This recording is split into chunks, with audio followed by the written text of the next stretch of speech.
Hello dear students, I will take up the chapter Silk Road, lesson 8 of your Hornbill book. Here I am, Nupur Roy.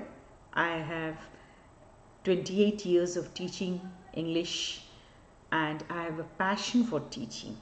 I love to be with my students. So let me start, children, with this chapter, and if you like the explanation, please like the video, share with your friends and subscribe. So here we start here. Now this chapter, Silk Road, this is written by Nick Middleton. And here we get the description of the place Silk Road in which the author travels to have his Kora.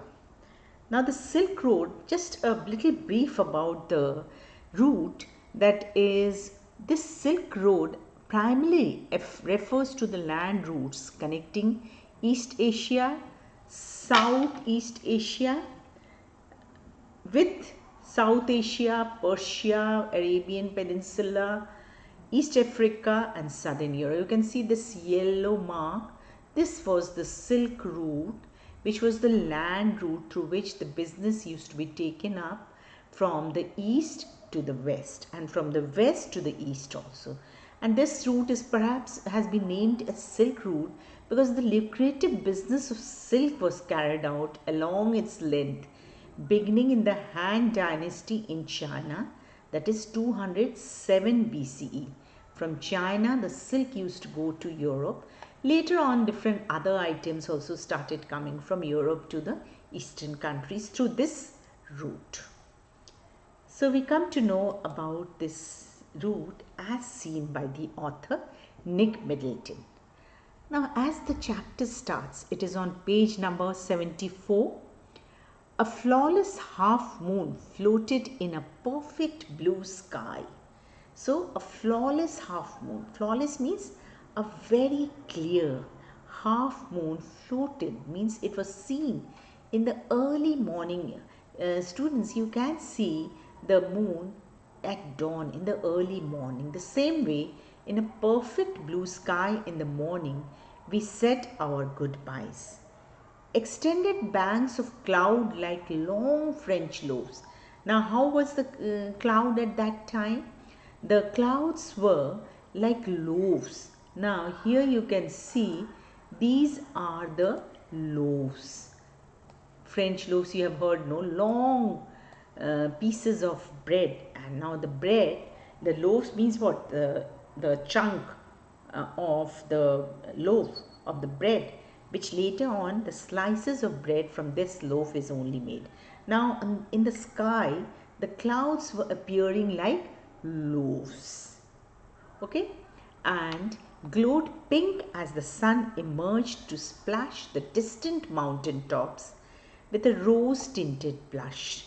So the scenic beauty is described here, that how was it the sun emerged, means the sun was rising to splash, that is to light the distant mountain tops. So the sun was coming from behind the mountain tops with a rose tinted blush. What was the color? It was a color, rose color with a rose tinted blush, that is pink color. Now that we were leaving Ravu, Lamu said she wanted to give me a farewell present. So they were leaving Ravu, and Lamu, the hostess, she said that she wanted to give the author a farewell present. Now in this term 2, students, you will be getting long answer also. So please follow the description very carefully. Now one evening I had told her. Now what is this? I had. HA is silent here. I had told her through Daniel that I was heading towards Mount Kailash to complete the Kora. So why was he going towards Mount Kailash? To complete the Kora, that is the meditation. And she had said that I ought to get some warmer clothes. So Lama had said that she ought to give, that the author must have some woolen warm clothes which would keep him warm.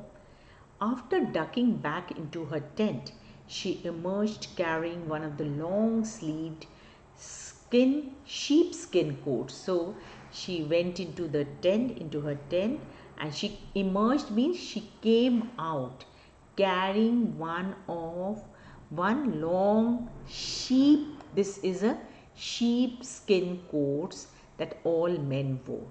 So she gave this as a farewell present to the author.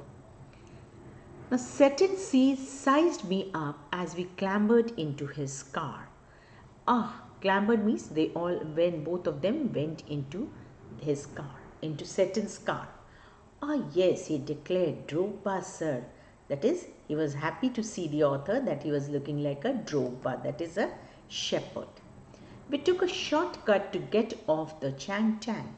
So they took a shortcut to cover the Chang Tang area, and Tsetan knew a route that would take us southwest, almost directly towards Mount Kailash.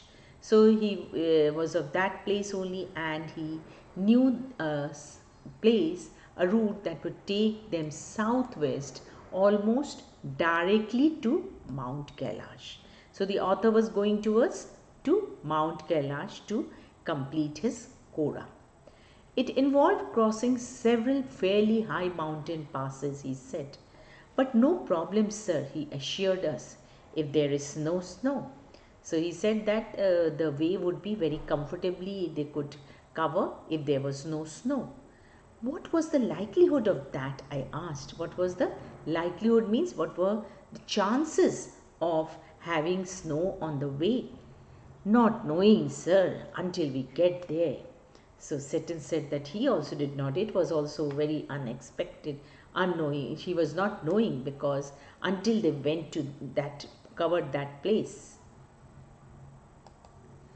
From the gently rolling hills of Rabu, the shortcut took us across vast open plains with nothing in them except a few gazelles. So what was there? They were going through the rolling hills of Rabu, and the shortcut which Tsetan was taking them through, they could see only open plains with nothing in them except what? Except there were few gazelles. Now these are the gazelles. They are a small slender antelope, that is the deer, that typically has curved horns. The horns are curved of the gazelles. That would look up from nibbling the arid pastures. Now nibbling, what was the gazelle doing? Nibbling, just eating in bits. Arid means dry pastures. Pastures means what? The vast lands. They were arid, means they were dry and frown before bounding away into the void. So what were the gazelles doing? They were frowning. They were not liking. Frown means to disapprove. Before bounding away into the void, before running away into the void means into a vacant, empty place. Further on, where the plains became more stony than grassy, a great herd of wild ass came into view. So when they went ahead on that road, where the plains became more rocky, more stony than grassy, a great herd means a group of wild ass. Herd is what? It is a collective noun, students. This is a group which means a group of wild ass came into view. That is, they saw the wild ass which came into view. Tsetan told us we were approaching them long before they appeared. So Tsetan told us we were approaching them long before they appeared. Kang, he said. So we were approaching them. What were they approaching? They were approaching this dust storm. What is a Kang? Kang is a dust storm. Kang, he said, pointing towards a far off ball of dust. So what is it? It is a ball of dust, a huge storm of dust. When we drew near, I could see the herd galloping en masse. So herd means the ass. They were galloping en masse. En masse means on the route.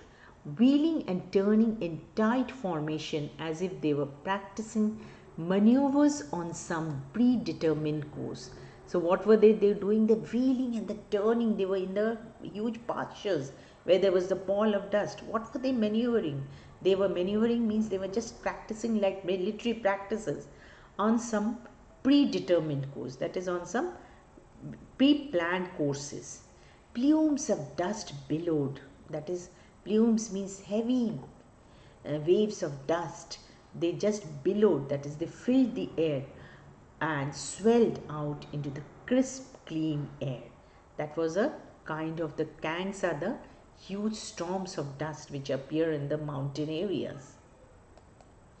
As hills started to push up once more from the rocky wilderness, we passed solitary drogbas tending their flocks. So as hills rolled on, what did they pass through? They passed solitary drogbas. Now solitary means what? Solitary means lonely. The drogbas are the shepherds. They were tending their flocks. See here. These are the solitary drogba. That is the shepherd who is alone. And what are they doing? They are tending the flocks of sheep. The flocks means the group of the herd of sheep which are going. Sometimes men, sometimes women, these well-wrapped figures. Why well-wrapped figures? Because it's freezing cold near Mount Kailash. Figures would pause and stare at our car, occasionally waving as we passed. So as their car passed, they used to wave them and stare at the car because they were the mountain people, occasionally waving as we passed. When the track took us close to their animals, the sheep would take evasive action. So when the track means when the road took us close to these animals, now the sheep, what they would do? They would start hiding. They would take evasive action, veering, that is changing direction suddenly, away from the speeding vehicle of theirs. We passed nomads' dark tents pitched in splendid isolation, usually with a huge black dog. So what did they pass? They passed nomads' dark tents pitched in splendid isolation. So where did they pass? They passed the nomads. Nomads are what? The gypsies, the wanderers. They don't have permanent houses. Dark tents pitched in splendid isolation, usually with a huge black dog. So as they were passing the way, the nomads had huge black dog, a Tibetan mastiff. So what was they? They were the breed was a Tibetan mastiff. Who is a mastiff? A dog who is a strong breed with dropping ears. The ears are drooping ears with saggy ears. So they were standing as guard. These beasts would cock their great big heads when they became aware of our approach and fix us in their sights. So they were all hunting dogs. These Tibetan mastiffs are hunting dogs. So what did they do? They became aware of the approach of the vehicle of the author and they fix us in their sights. They are the hunting dogs and they belong to these nomads who have a very unsettled life in these mountainous regions. As we continued to draw closer, they would explode into action. Now these hunting dogs, as the vehicle came closer to the tents, they would take into action, speeding directly towards us like a shot of bullet from a gun and nearly as fast. Now, students, follow this. This is a little descriptive chapter, so you have to know all these things. These shaggy, bushy or hairy monsters, blacker than the darkest night. So what was their color? They were bushy, they were hairy, and they were like monsters.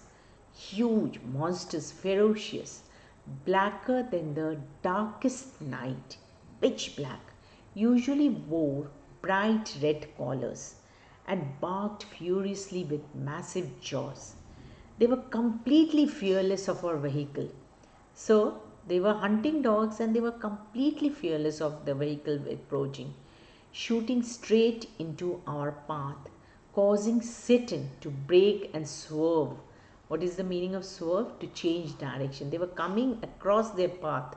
They were shooting at them as if they would be disrupting their journey, and they came straight into. So Tsetan had to take a brake his vehicle, and of course swerve also, that is to change the direction. They were so ferocious, so monstrous. The dog would make chase for 100 meters or so before easing off. So the behind the vehicle, the dog made chase of 100 meters before easing off, means before going away. Having seen us off the property. Of the property of whose? Of the property of the nomads. So they had to see, they were so protective of their masters that they had saw that the vehicle was out of their property area. It wasn't difficult to understand why ferocious Tibetan mastiffs became popular in China's imperial courts. So here the author mentions that why these Tibetan mastiffs were very popular in China's imperial courts, that is the king's court, as hunting dogs brought along the Silk Road in ancient times as a tribute from Tibet. So here students, please take the details of all these parts, so that if the question comes that how were these Tibetan mastiffs used in the ancient times, you can answer the question from here. So let's proceed with the description. The turns became sharper. So as the author was traveling in the vehicle, so the turns of the roads, the bends and the roads, the different turns became very sharp and ride bumpier. Why bumpier? Because it was rocky. Sitting now in third gear he was driving as we continued to climb. The track moved away from the icy river, laboring through steeper slopes that spotted big rocks daubed with. Now rocks were all having patches. Daubed means colored, covered with patches of bright orange lichen. So what was it? Bright orange lichens. Now the lichens actually, they are all kind of a plant which grows on walls, trees, rocks. They cling to that part. So they could see all these, that is the icy river was there, and the spotted big rocks which were daubed, which were covered with the lichens. Beneath the rocks, hunks of snow clung on in near the permanent shade. So beneath the rocks, what the huge pieces of snow were clinging, were all very much tightly clinging, attached to the near the permanent shade. I felt the pressure building up in my ears, held my nose, snorted and cleared them. So pressure building up in my ears, that is with a cool breeze. The pressure, he was breathing that cool breeze, and it choked his nose. He snorted and he wanted to clear that. We struggled round another tight bend and Tsetan stopped. He had opened his door and jumped out of his seat before I realized what was going on. Snow, said Daniel as he too exited the vehicle. So what they had to confront, what did they see in front?